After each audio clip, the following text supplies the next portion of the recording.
Joining us is Texas Senator John Cornyn, who serves on Judiciary and Intel. Welcome, Senator. It's great to see you. The Senate has been in session a lot, including weekends and through the night, but it is hard to overcome what is really historic obstruction on the other side. Yeah, Trey, there's two problems. One is we have way too many people that are subject to Senate confirmation, people that, you just cannot imagine have rather obscure jobs in the government. So that's one problem. But the main problem is what you mentioned, which is unprecedented obstruction. Democrats still are in a full resistance mode, and they still are unwilling to accept that President Trump won the election on November the 5th. And they're doing everything they can to resist and to prevent him from putting his team in place. But that's getting ready to change, perhaps as early as tomorrow. Wow. But that almost sounds like there may be some rules changes headed our way from the Senate. When I was there, House members like to give the Senate advice. They wanted the Senate rules changed, but it was the House that allowed one member under ethics investigation to get rid of a speaker. So maybe they're better off tending to their own knitting. I'm not going to press you for anything confidential, but you think tomorrow might be something we're interested in. Yeah, I mean, the House and the Senate have a love-hate relationship depending on who's in the majority.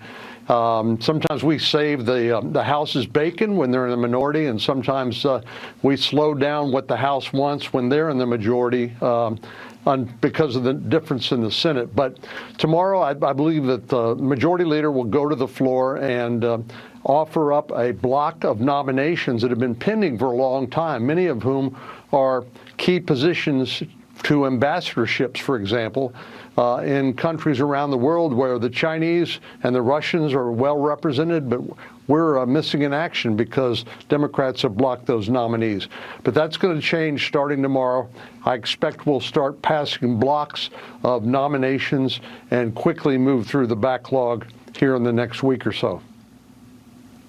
Yeah, knowing you got a list of some really good women and men that are going to be federal judges in Texas and U.S. attorneys in Texas. So I'll be watching that. Let me ask you about a piece of legislation. It's designed to target mortgage fraud, which has actually been in the news a good bit lately. Allegations coming against and from both sides. Tell us about your bill.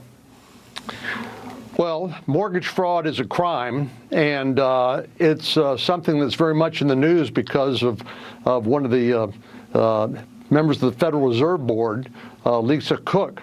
But you may recall Letitia James, the Attorney General of New York, and Adam Schiff have allegedly been doing the same thing. And as turns out, the current Attorney General of Texas has also been doing it by claiming multiple residences falsely on his mortgage applications. But you know enough about the law to know that this is not just one crime, potentially. It could potentially be wire fraud, mail fraud, lying to federal agencies, since many of these, even home mortgages, are ultimately sold to a federal agency.